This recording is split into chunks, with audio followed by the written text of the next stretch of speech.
And so we see in Genesis 6, God has to deal with this violence that's filled the earth.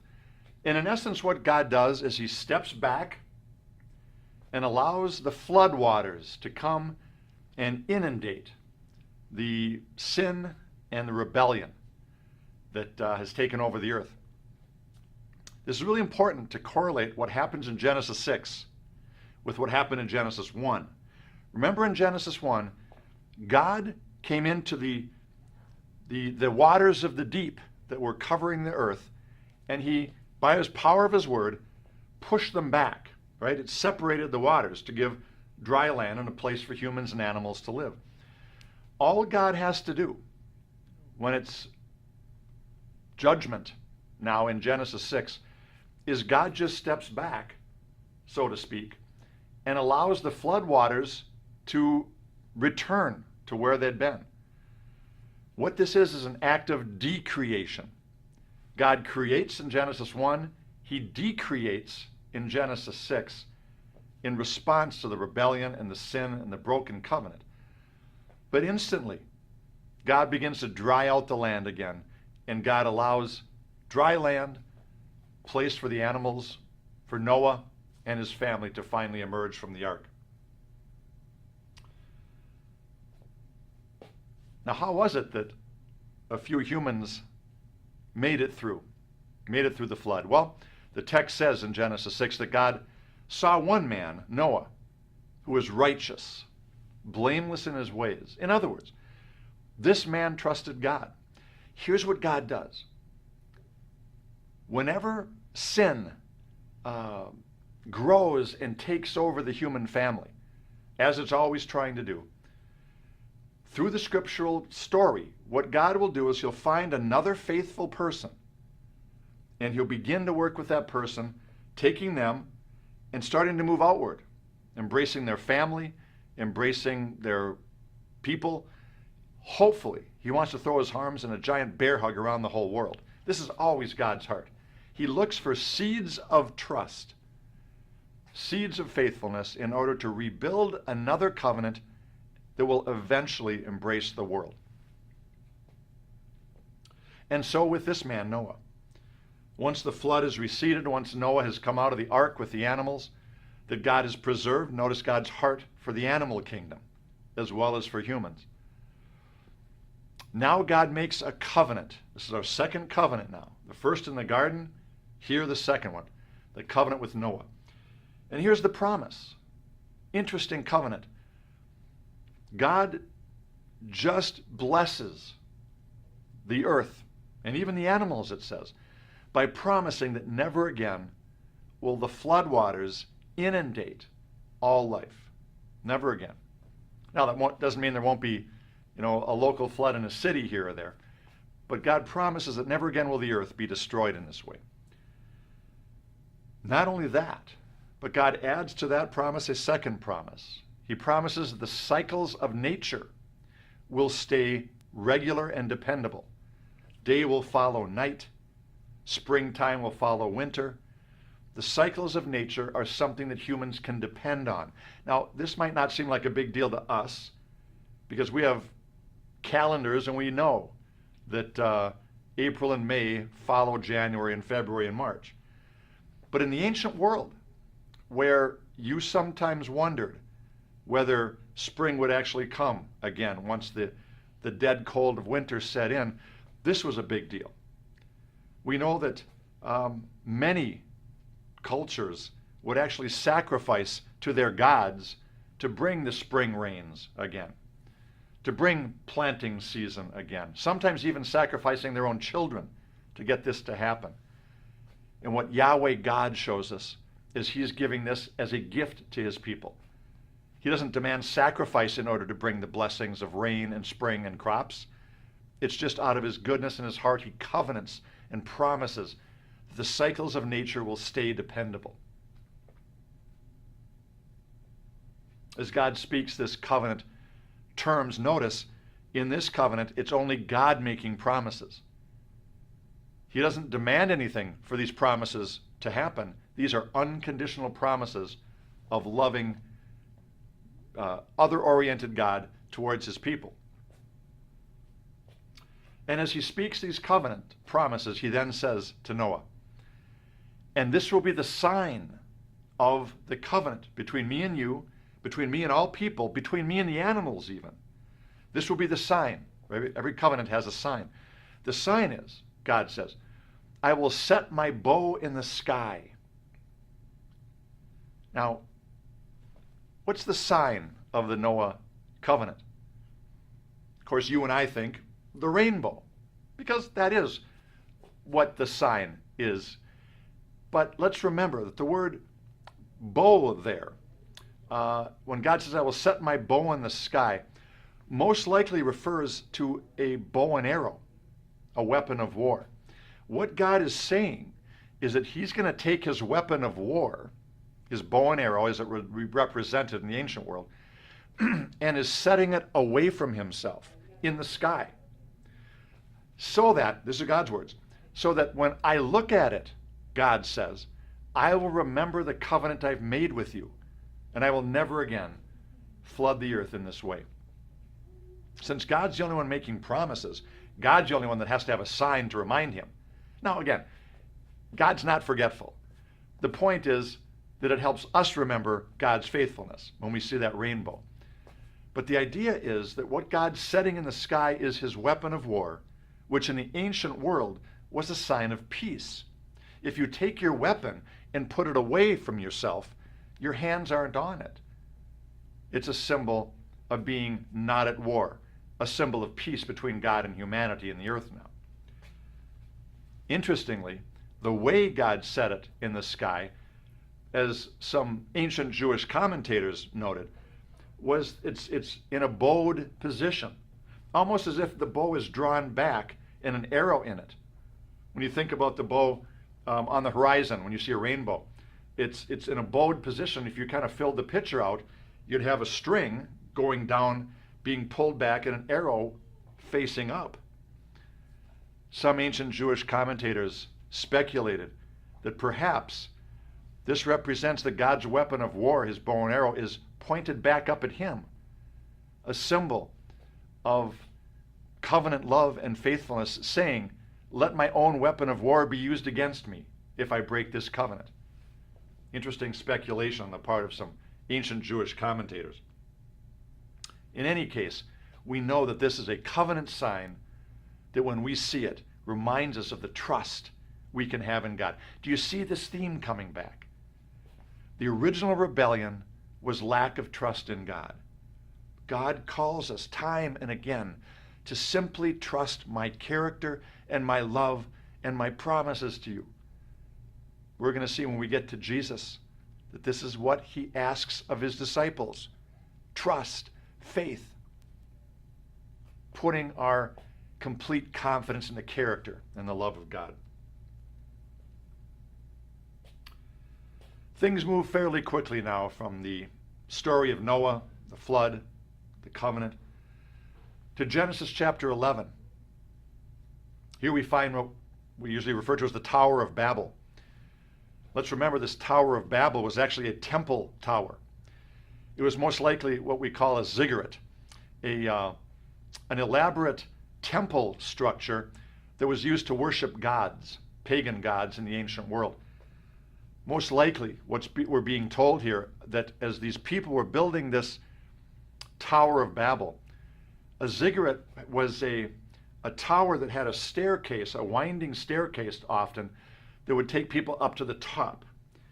The idea being you're trying to get up closer to the heavens to get close to the gods, perhaps trying to become like the gods, or at least get up to their level. In other words, once again, we see human beings attempting to usurp the position of God rather than to simply love and trust God. Another act of rebellion. And so, once again, God has to deal with this.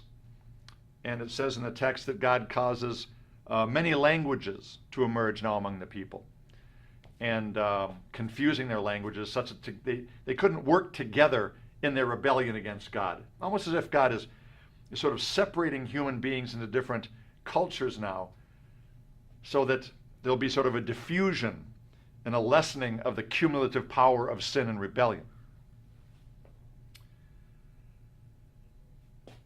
And with Genesis 11, we come to a crucial moment in the text of Genesis now. The next chapter, chapter 12, introduces us to a man named Abram, whose name will be changed to Abraham very soon. And Abraham travels with us the rest of the book of Genesis, Abraham and his family. And this is key, because Abraham becomes the father of faith, of trust in God. And that very theme of Abraham's faith will get picked up in the New Testament by the Apostle Paul, book of Hebrews. We see that an act of faith of this man Abraham in Genesis chapter 12 and on is it's a paradigm. It's an example. It's giving us a model of someone who places their faith and complete confidence in God, even in the midst of their own sin. Abraham's not a perfect guy. He's got his issues. But when trusting matters, Abraham trusts in God, even at cost to himself. We begin with Abraham in Genesis 12. God has come to this man. He sees a heart towards God, a heart that's willing to exercise trust in God.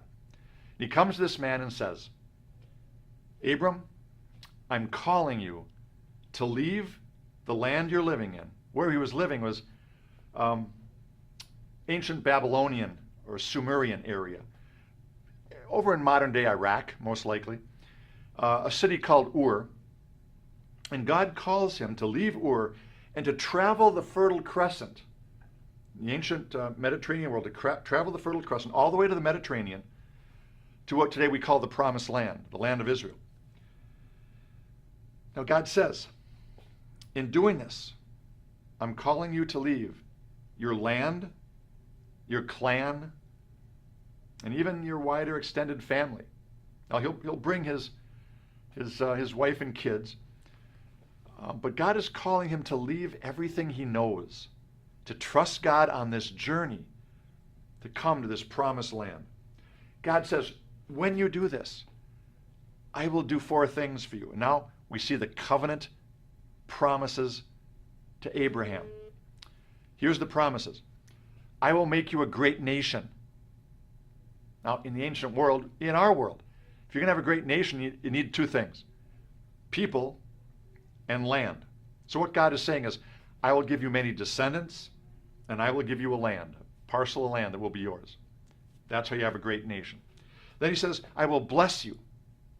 Thirdly, he says, I will make a great name for you. And finally, he says, and I will protect you. I will be your safety, your security. And then perhaps the most important part of this covenant with Abraham is spoken. And God says finally this, and in you, Abraham, all the families of the earth will be blessed. You see, when God covenants with a person, it's never just for the person. It's not even just for their family. It is for all the families of the earth. Once again, we see God's universal heart of love for everybody. He wants to covenant with Abraham so that he has a people through whom he can now reach the rest of the world. He wants a missional people who will obey and trust him such that they will be the conduit through which God can wrap his bear hug around the entire human family. To do this, Abraham must exercise great trust. Here's the thing. What God's calling him to leave, land and family, was in the ancient world what gave people their very identity. You and I, in this culture, we can miss this because of our strong sense of individualism that structures our very way of thinking. In our world, I sense my own personal identity as Paul Eddy without needing to live in a certain location or have a certain family group around me, right? That's what individualism does to people. It gives us a sense that the individual is the seat and soul of our identity, not where we live or who we hang around. But that wasn't the case for the ancient world. The ancient world didn't have people structured by individualism. They had people structured by what we can call corporate solidarity. In the ancient world, people's very sense of who they were, their sense of self, emerged from their family group, their clan, you might say, and the parcel of land on which they lived. See, in the ancient world, people deeply believed that where they lived was attached to a particular god that was a ruler over that parcel of land. Paganism, the idea of many gods, many polytheistic gods, believed that each parcel of land had a particular god ruling over it. And the people that lived in that land were to worship that god. And you see now that triangular structure now, that a god had a parcel of land and certain people to worship him that lived on that land. And within that triangle of God, land, and people, an individual person's identity was born there in that matrix of that triangular structure. God's coming to Abraham now at this point and saying, leave your people and leave your land, because I'm the God that's not just over a piece of land, I'm over the whole earth. And I will take you to another parcel of land and create a new people out of you. In other words, I am going to give you a new identity. Not an identity caught up with the pagan polytheism of your current culture in the city of Ur, but a culture that's going to be centered in Yahweh God. A culture that's going to be centered in a new land with new people that will express a new vision of life. God is calling him, as he calls all of his people, to give up their old identities and to adopt a new identity as the people of God. And Abraham, in trust, says yes. There we go. That's that moment of trust. Abraham takes that journey, eventually gets to the promised land. This is where we come into the story now in Genesis 15. Interesting chapter, beautiful chapter. This is the chapter where the covenant ceremony actually happens now. Abraham comes to the promised land. Now, interestingly, he gets to the promised land, and it doesn't look quite as inviting as he thought it would. First, the land is populated by other people. Turns out, we find out later in Exodus, these are large people that don't like these people coming in to take their land. It's a problem God's going to have to deal with. But secondly, Abraham gets to this land, and it is a land that's in famine. There is no food to be found.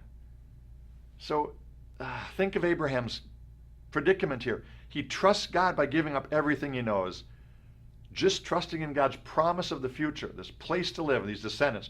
He gets there. He finds the land's already occupied. There's no food in the land because of the famine, and he's quite aged. Both he and his wife are older, and they have no kids yet. How do you have a land, a nation, when the land is no good and there's no descendants to fill it with? It is looking as if God's promises are not coming to fruition. What does Abram do? He continues to trust. He's honest with God. He says in Genesis 15, hey, where's my kids? And God says to him, look up at the stars of the sky. Look at the sands under your feet.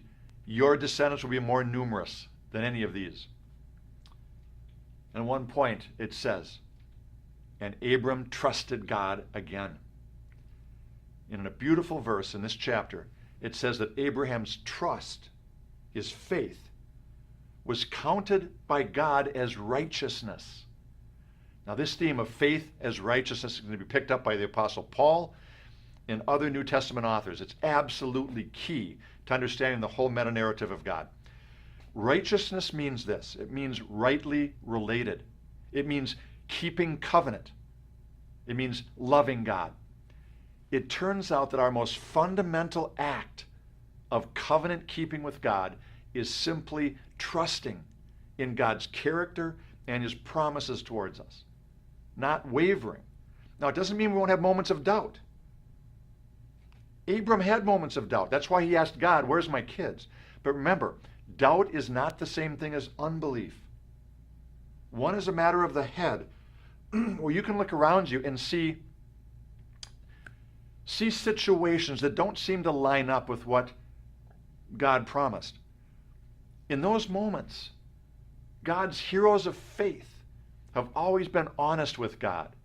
Whether it's Abraham, whether it's David, whether it's Moses.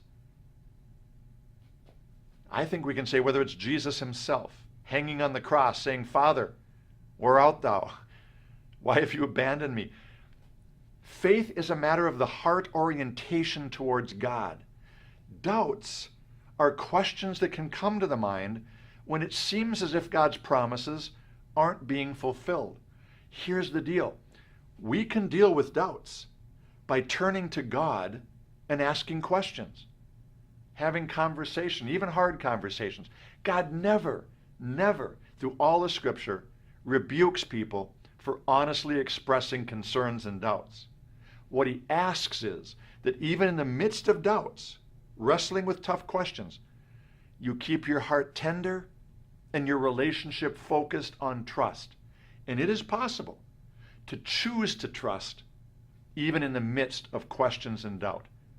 In fact, that's our calling as God's people, to choose in faith to trust God, even when the circumstances around us don't make sense.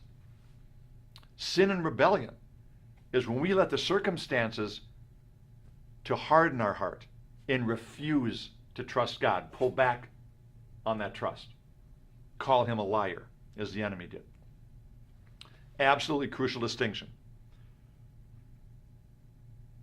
Now in Genesis 15, as Abraham's just being honest with God about this, he asks a second question. God now comes to him and says, I'm also giving you the land. You're going to have this land. And Abraham says, how will I know I'll possess the land? You would never ask that question unless you wondered about that, had some doubts about that. God doesn't rebuke Abraham, because Abraham, though he's got some doubts and some questions, he's still staying tender in his heart and trusting towards God. And so God meets him right there. And here's what God says in answer to the question, how do I know that I'll inherit this land? God said to him, bring me a 3-year-old heifer, a 3-year-old female goat, a 3-year-old ram, a turtle dove, and a young pigeon. And Abraham brought all these to God and cut them in two and laid each half opposite the other. Now, if you know ancient covenant ceremonies, you know what's happening here is they're setting up an arena in which covenant is about to take place. The cutting of animals and putting them each half symmetrically opposite the other so that a party or parties can walk between them is one of the ancient ways of making covenant. The text then says, and the birds of prey, vultures and buzzards, began to come down on the carcasses. Of course they will. If you kill animals and leave them out in the hot sun, vultures and buzzards will try to eat them. And so it says that as these birds were coming to try to eat the carcasses, Abram drove them away. Important point to note, through the rest of Scripture, the idea of buzzards and vultures, birds of prey, is often used to symbolize what happens when people break covenant. And so, for example, when Israel breaks covenant in the future, all God has to say is, and the birds of the air will feast upon your flesh.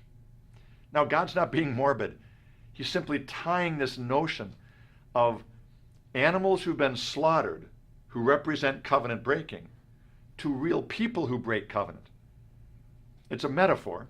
And so God, in talking about birds of prey eating people, is God saying, look, if you break covenant, the same thing that happens to animals slaughtered for covenant will happen to you. It's a warning text. Now we come to the actual making of the covenant. It says that as the sun was going down, Abram fell into a deep sleep. Now, the last time we heard about a deep sleep was back in Genesis 2, where God put Adam in a deep sleep and produced Eve, his covenant partner. Listen what God does now in another beautiful covenant moment as his partner is sleeping, resting. It's as we rest that God shows up and does things in our lives.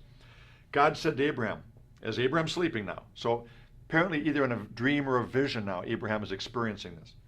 God says, know for certain that your descendants will be in a land that is not theirs, and they'll be enslaved there for 400 years. So God is predicting the Egyptian captivity. Then, in the 4th generation, they'll return to this land. God predicting the Exodus and the coming back of Israel to the promised land. And it came about when the sun had set, that it was very dark, and behold, there appeared a flaming torch, which passed between the pieces of the animals. And on that day, the Lord made a covenant with Abram, saying, to your descendants, I have given this land.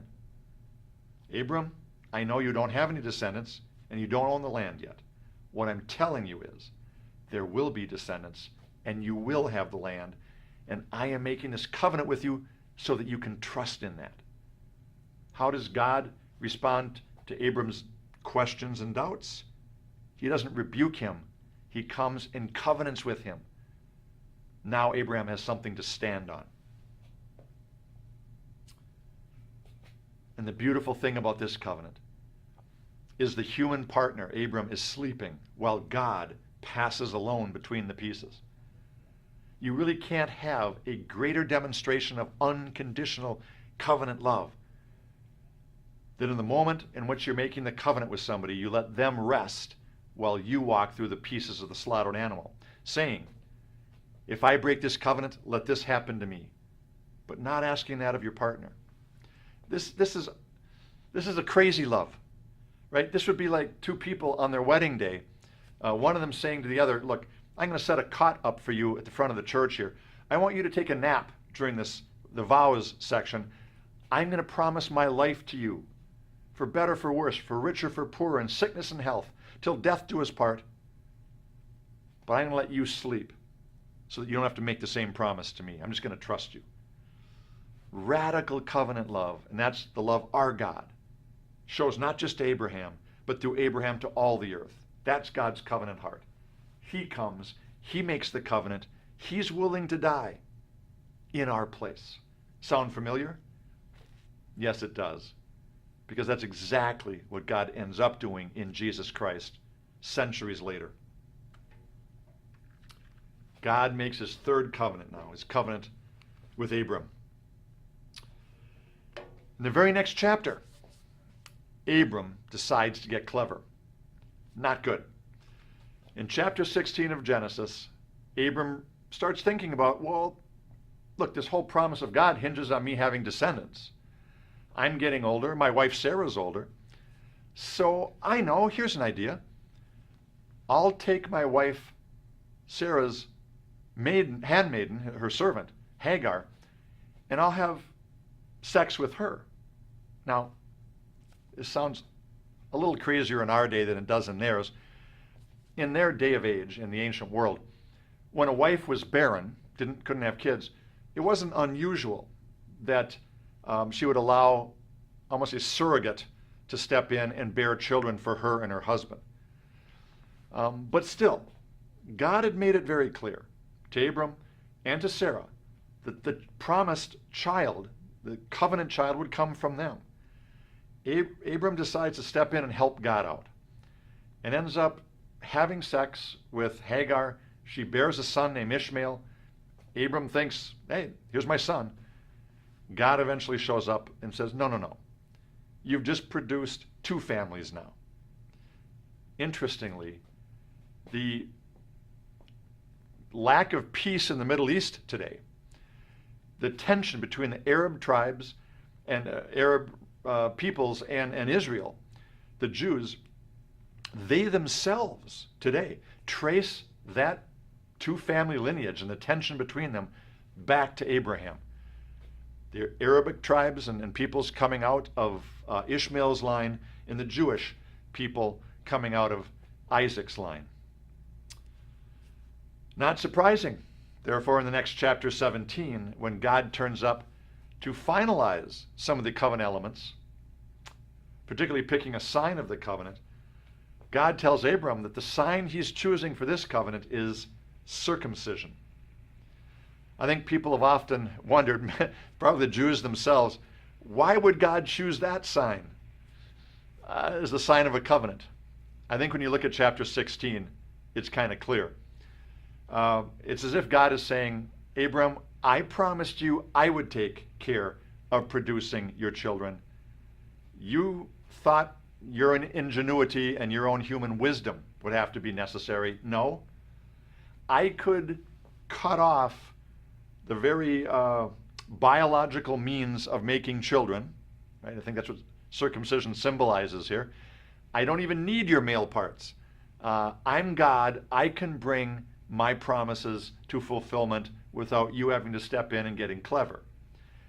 I think circumcision is a reminder to Abram, to his children, to all of us, that God is a God who can handle his own promises coming to fulfillment. He doesn't need our help in that regard. In chapter 17, there's also this beautiful moment when God says, Abram, Sarai, I'm changing your names. And he changes Abram's name to Abraham, which means father of a multitudes. And he changes Sarai's name to Sarah, which, near as we can tell, means princess. And so, in this moment, God gives Abram and Sarai two new covenant names, Abraham and Sarah. This is not uncommon, is that God will often give new names to people as marking covenantal moments in their lives. We can jump ahead now to chapter 22, because this becomes the next big moment. I guess we should mention chapter 21, where Ishmael is finally born. Isaac is finally born. The promised child comes forth. And soon after, chapter 22, God asks something of Abraham that is stunning, I'm sure, to Abraham. It's this. He says, Abraham, I want to take your only child, your newborn promised son, and I want you to take him a 3 days journey to Mount Moriah, and I want you to sacrifice him there to me. Can you imagine this? Stepping into this moment of the story. Abraham having waited all these years, God finally producing the promised child, and God now asking him to take him to a mountain and sacrifice him on an altar to God. What's going on here? Is God pro-child sacrifice? Not at all.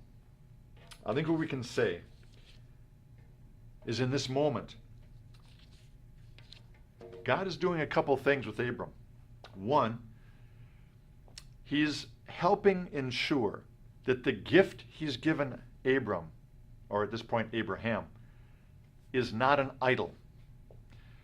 Here's one of the challenges God faces with all of us, is that the good gifts God gives to us as his people, we can take and turn them around to become idols, where we place more value in them than we do in God, more hope in them than we do in God. We trust them more than we trust God. And God, in his love for us, cannot allow his gifts to us to become idols in our life. And so he's going to constantly be testing us to let us know, showing whether we've allowed gifts to become idols, reminding us, disciplining us, that if we allow idols in our lives, it threatens our very covenant with God, our very mission as God's people. It's out of the love of God that he confronts idolatry in our lives. And so in this test of Abraham, he's doing this. He's ensuring that this child has not become an idol to Abraham. Abraham makes the journey, 3-day journey. Can you imagine what's going through his mind, each step of that journey, believing he was going to pick that knife up and have to slice his son in sacrifice to God. He gets to Mount Moriah, which, by the way, is the future site of Mount Zion, the place of the temple in the Promised Land. He gets there, he builds an altar. Little Isaac is with him. Eventually, Isaac says to his dad, "Dad, what are we doing? Where's the animal for the sacrifice?" And Abram, probably with his heart breaking, says to his son, "Don't worry, God will supply an animal." They build the altar, they get the wood on it. At this point, the time has come. It says that Abraham takes Isaac and binds him, ties him up, and places him on the altar. It must be at that moment that Isaac realizes there is no animal. It's him. And the text says that Abram, standing there, picks up a knife. And the text says that as Abraham goes to use the knife, an angel stops him. We don't have all the details of the text here, but I've imagined that God has to really let Abraham pick the knife up and raise it. It's only in that moment that Abraham himself knows what he's going to do. Will he bring the knife down, or will he throw it away and refuse to trust God? I imagine that as he grabs that knife and raises it, that God actually has to let him swing it before the angel steps in and says, "No, stop." Because here's the lesson. God is not for child sacrifice. Now, you might wonder, why would he do this? Why would he take Abram through this? Here's why. Because we know from ancient records that people around this area, in fact, people all over the globe, not infrequently would sacrifice their own children in order to appease the gods. I think what's happening in this text is God is saying, I want the same level of obedience and trust from you that pagan people give to their false gods. The difference is, I will not let you sacrifice your son. I don't want him to be an idol. I want to make sure you don't do that, but I will step in. I will save his life, and I will produce an animal. And it turns out there's a ram caught in the thicket there that God has supplied, and that ram becomes the slaughtered sacrifice instead of the son Isaac. So in this moment, Abraham learns a couple of things. God is not for child sacrifice, but God is also unwilling to allow his gifts to become idols in our life. Once again, Abram demonstrates his radical trust in God. The book of Hebrews says, reflecting on this episode years later, book of Hebrews says that Abraham knew that even if God let that knife go in and kill his son, he trusted the promise of God that he would have that son, even to the point that God would raise him from the dead. That's the depth of trust that Abraham had in God. I'm going to summarize very quickly the rest of the book of Genesis here. Basically what happens over the next number of chapters is that Abraham's son grows up, Isaac, and his son, Isaac marries a woman, Rebekah, and they have two kids, Jacob and Esau. Jacob becomes the one that God works with. And Jacob ends up marrying actually two women, and through these women has 12 sons. Joseph is one of them.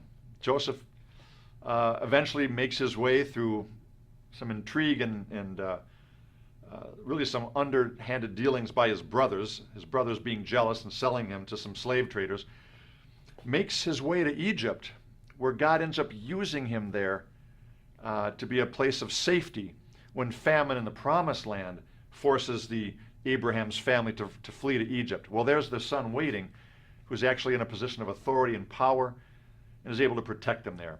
Just another sign that God works through real people in real situations in history, always performing his promises of his covenants. Protection, blessing, provision. Eventually, Abraham's family makes it back after the famines. And once again, we just see this pattern of faithfulness, that when God makes a covenant promise, God never fails in that promise. There might be days we look around and don't see it happening in the moment, But that's about timing. It's about other things God's doing in the world. And that God is always working to produce his faithful fruit of covenant in our lives and hearts, as well as in our lives on the mission to which he's called us. We have a covenant God who covenants with his people and calls them on mission into this world, ultimately to throw our arms around the world in a bear hug, demonstrating God's love to every person on this planet. God's a covenant God, and he calls all people to covenant relationship with him.